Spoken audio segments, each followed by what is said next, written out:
Bonjour, j'espère que vous allez bien. C'est le commencement d'une nouvelle semaine. J'espère que cette semaine sera tout aussi chaleureuse et ensoleillée comme la semaine dernière. Aujourd'hui, j'aimerais partager avec vous une petite méditation sur qu'est-ce que tu vaux vraiment.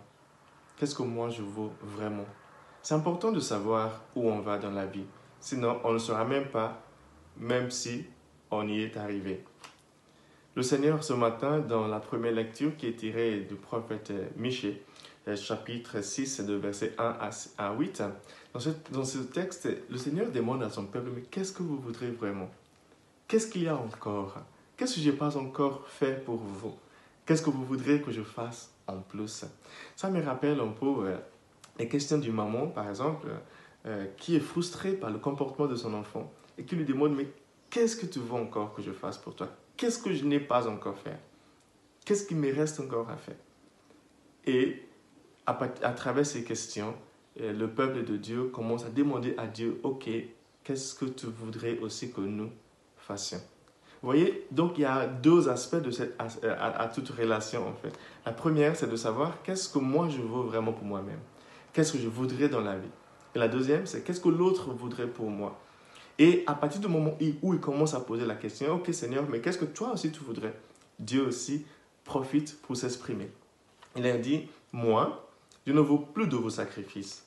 Tout ce que je voudrais, c'est la fidélité et l'obéissance à ma loi, à ma parole. Que vous m'écoutiez et que vous mettiez en pratique des belles choses que je vous dis tous les jours. Et à partir de ce moment-là, les relations s'est améliorées. Je pense que nous aussi, nous pouvons apprendre quelque chose de cette manière de faire. C'est toujours de savoir dans toute relation, qu'est-ce que moi je veux d'abord, qu'est-ce que l'autre voudrait aussi. Et essayer de conjuguer les deux souhaits, ce que nous voulons tous les deux pour pouvoir marcher ensemble. Dans l'évangile d'aujourd'hui, nous voyons Jésus avec les pharisiens qui viennent lui demander un signe. Évidemment, et ça me fait rire parce qu'un signe de la Bible, c'est le même mot pour un miracle, quelque chose qui te pointe la route. C'est comme un panneau de route aujourd'hui pour celles qui conduisent. Pour bien comprendre la réponse de Jésus, euh, Jésus dit, il a dit, non, je ne vous donnerai pas de signe. Le seul signe que je vous indiquerai, c'est le signe de Jonas. Jonas qui est allé à Ninive, qui a prêché la parole de Dieu et des gens se sont convertis. Et Salomon était l'homme considéré le plus sage à son époque. Et il y a une reine qui est venue de l'Est pour visiter Salomon. Et il dit, ces deux-là, c'est-à-dire Salomon et Ninive, seront pour vous le signe qu'il vous faut. Parce que le jour du jugement, ces deux-là vont vous condamner parce que vous ne m'avez pas cru. Dans un premier temps, c'est flou, c'est pas clair. Qu'est-ce que Jésus veut dire en fait? Ce qu'il veut dire, tout simplement, c'est que le peuple de Ninive, comme Jonas, comme Salomon, toutes ces personnes-là étaient des gens qui pointaient le chemin vers Jésus. Et Jésus est devant eux. Et maintenant, il lui demande le chemin pour trouver le Messie. Et c'est pour ça que si on comprend ça, on commence à comprendre la réponse de Jésus.